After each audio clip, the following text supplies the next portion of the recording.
Dans un petit quartier animé, tout le monde connaissait Amina.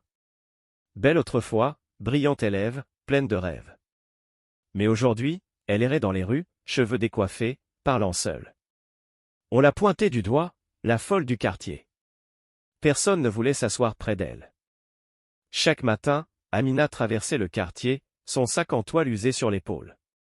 Les enfants, en rentrant de l'école, la suivaient en riant. « Eh, la folle, où tu vas ?» criait-il en imitant ses gestes maladroits. Il lançait parfois des cailloux, pas pour la blesser, mais pour attirer son attention, comme si elle était un spectacle.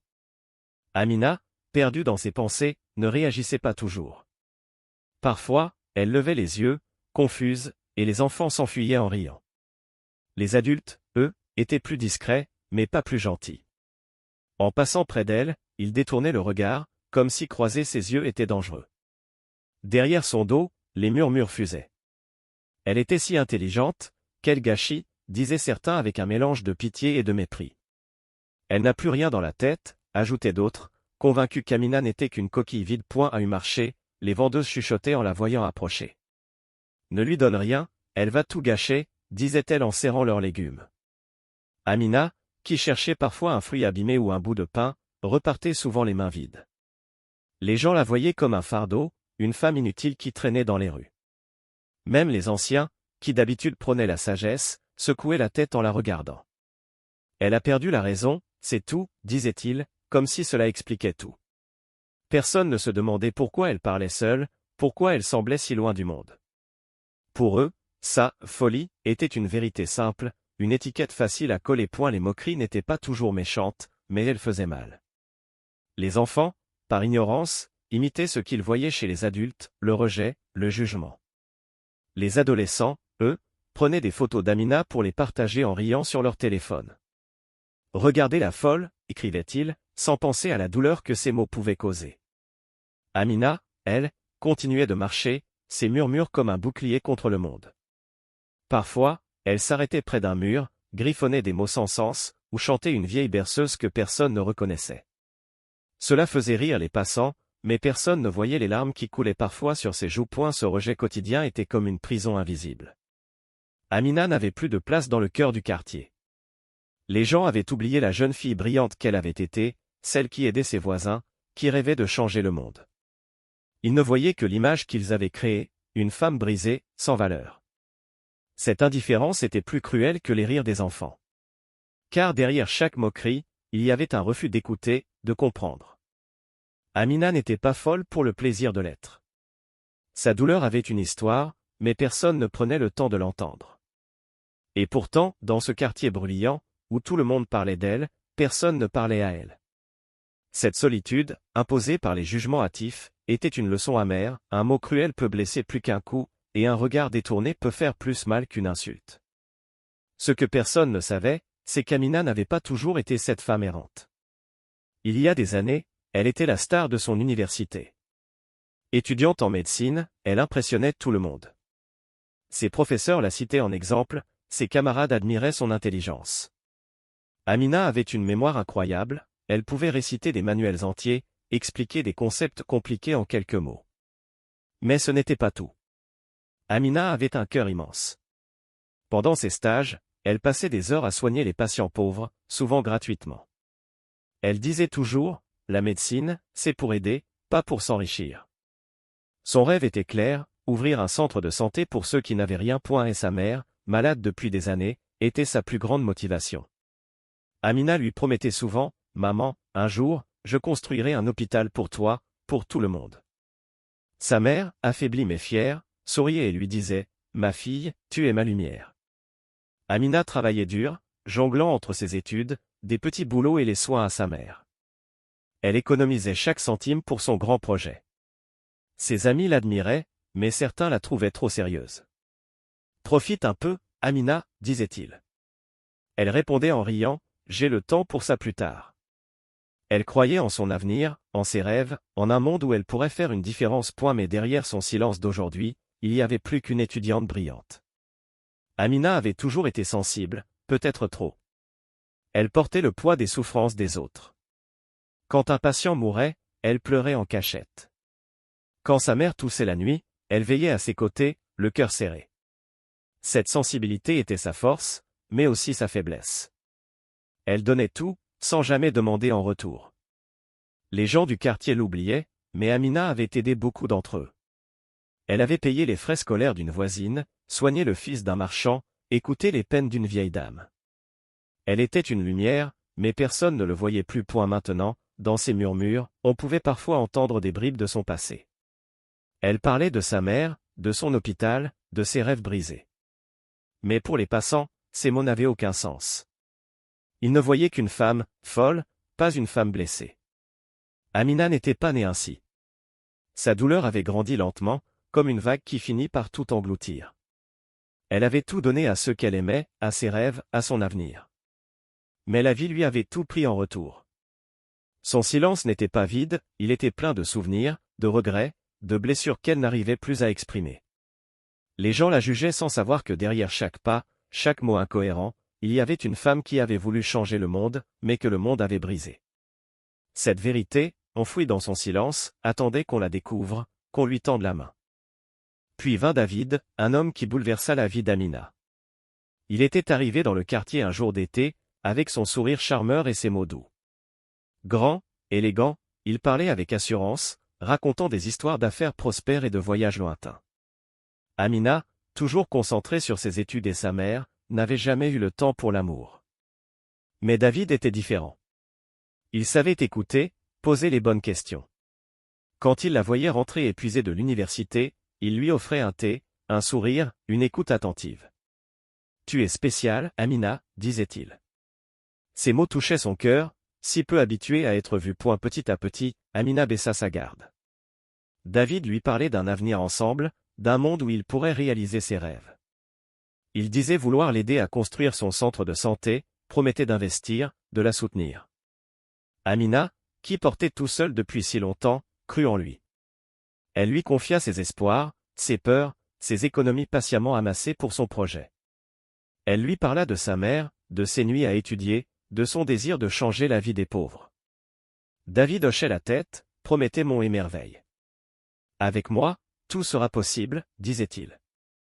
Amina, pour la première fois, se sentit moins seule. Elle tomba amoureuse, croyant avoir trouvé un partenaire, un allié. Mais David n'était pas celui qu'il prétendait être. Derrière ses mots doux se cachait un manipulateur. Il posait des questions sur ses économies, sur ses projets, avec une curiosité qui semblait innocente. Amina, aveuglée par l'amour, ne voyait pas les signes. Elle lui donna tout, son argent, son temps, son cœur. Elle croyait en leur avenir, en cet homme qui semblait partager ses rêves. Mais David avait d'autres plans. Il parlait d'un « investissement » pour lancer une affaire, demandait à Amina de lui prêter ses économies. « C'est pour nous, pour ton hôpital » disait-il. Confiante, elle lui remit tout ce qu'elle avait. Cet amour, qui avait d'abord semblé être une lumière dans sa vie, devint son pire cauchemar. David commença à changer. Il devenait distant, trouvait des excuses pour ne pas la voir. Amina, inquiète, se demandait si elle avait fait quelque chose de mal. Elle continuait à espérer, à croire en lui, mais son cœur se serrait. Elle ne savait pas encore que cet homme, qu'elle aimait de tout son être, était en train de la détruire. L'amour, pour Amina, n'était pas qu'un sentiment, c'était une promesse, une confiance absolue. Mais David allait briser cette promesse, et avec elle, tout ce qu'Amina avait construit. Cet amour, qu'elle pensait éternel, n'était qu'une illusion, un piège qui allait la laisser seule, brisée, face à un monde qui ne comprendrait pas sa douleur. Un soir, Amina rentra chez elle et trouva la maison vide. David n'était plus là. Ses affaires avaient disparu, son téléphone ne répondait plus. Paniquée, elle vérifia le compte où elle gardait ses économies, il était vide. Tout l'argent qu'elle avait économisé pendant des années, chaque centime mis de côté pour son rêve d'hôpital, avait disparu avec lui. David l'avait trahi. Il avait pris son argent, ses espoirs, et pire encore, il lui avait laissé un fardeau qu'elle n'avait pas prévu, elle était enceinte. Quand elle tenta de le contacter, il la rejeta cruellement, niant être le père. « Tu t'es trompé, Amina. Oublie-moi, » lui écrivit-il dans un message froid. Amina était dévastée. Elle n'avait plus rien, ni argent, ni amour, ni confiance. Elle dut affronter sa grossesse seule, sans soutien. Les factures s'accumulaient, sa mère était de plus en plus malade, et les regards du quartier devenaient lourds. Les gens, qui autrefois l'admiraient, commençaient à chuchoter « Amina est enceinte ?» Avec qui? Elle n'osait pas parler de David, par honte, par douleur. Elle se repliait sur elle-même, portant seule ce secret qui la rongeait. Chaque nuit, elle pleurait, se demandant comment elle avait pu être si naïve. Elle avait cru en l'amour, en la bonté, mais tout s'était effondré. Et la trahison de David n'était pas seulement une perte d'argent.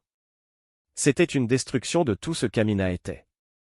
Elle avait donné son cœur, ses rêves, sa confiance, et il avait tout piétiné. Elle se sentait coupable, pensant qu'elle avait échoué, qu'elle n'avait pas été assez prudente.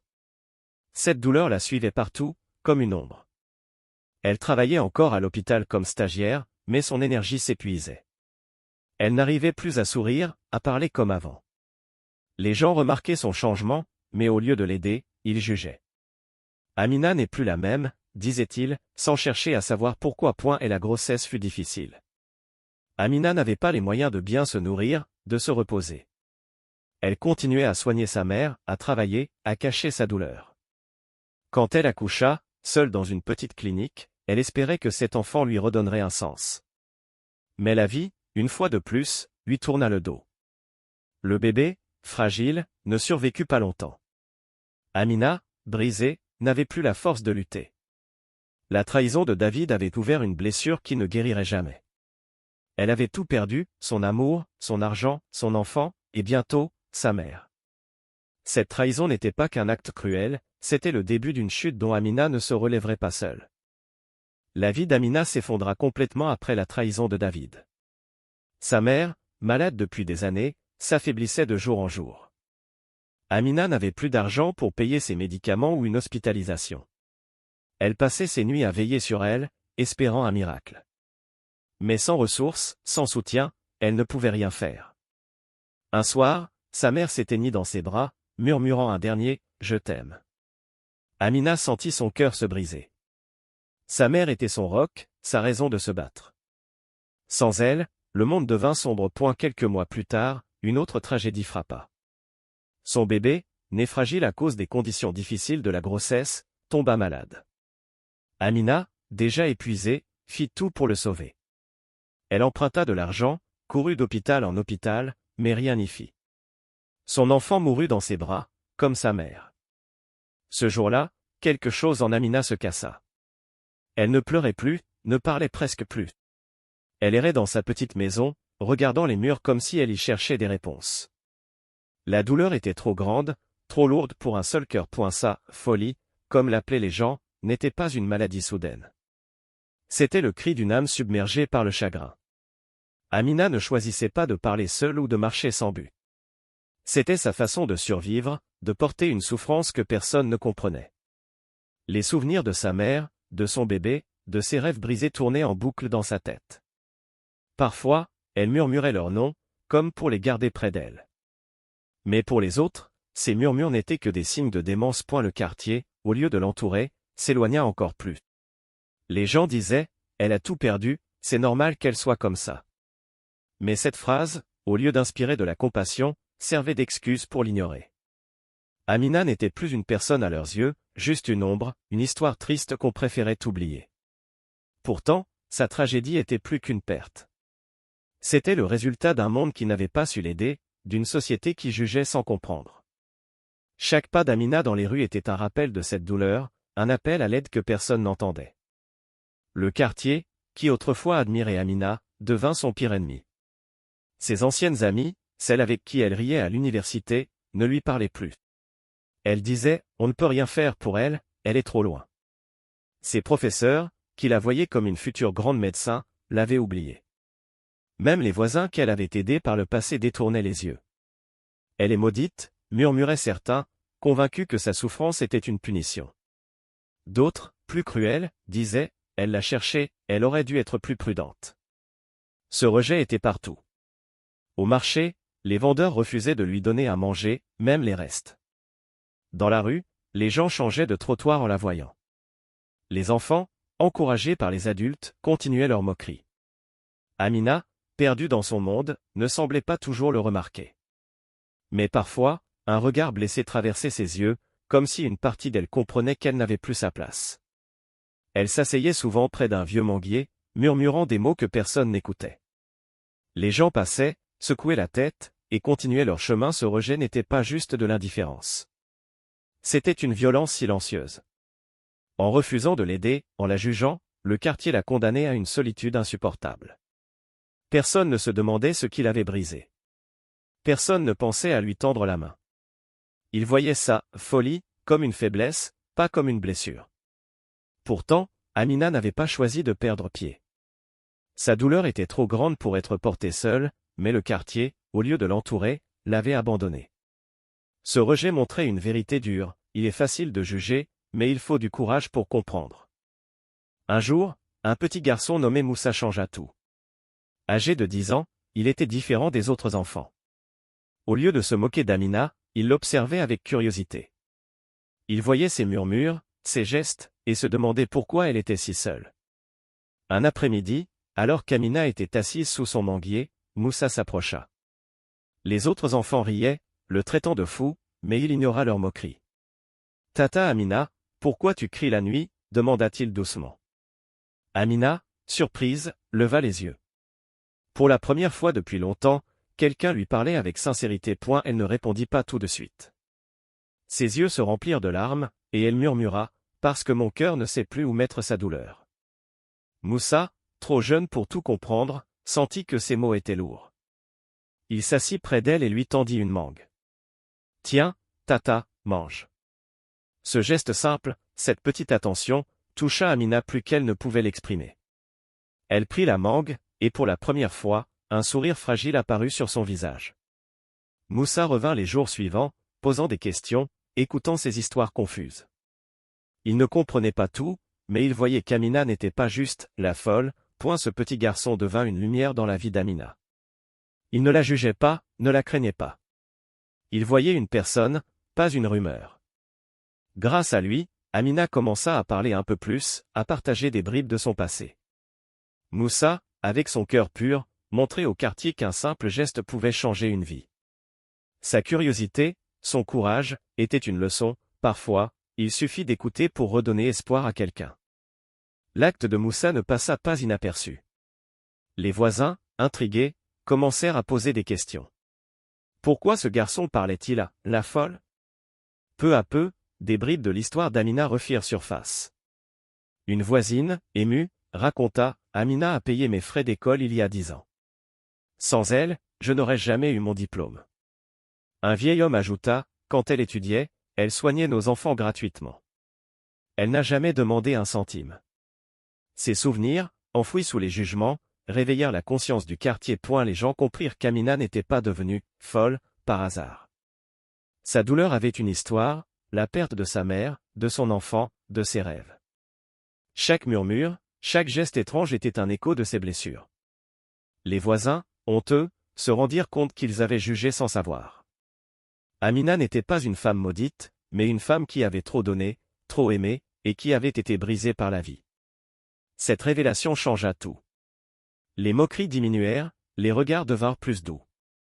Certains commencèrent à lui apporter de la nourriture, à lui parler.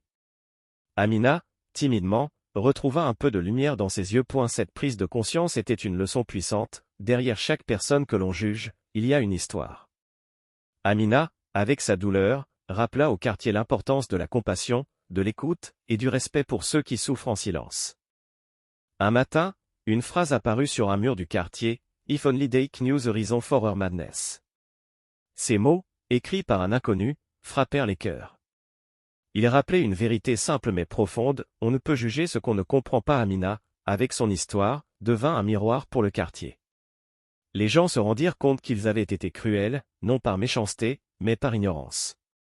Ils avaient vu sa folie, sans chercher ses causes, ses blessures invisibles. Cette phrase devint un symbole.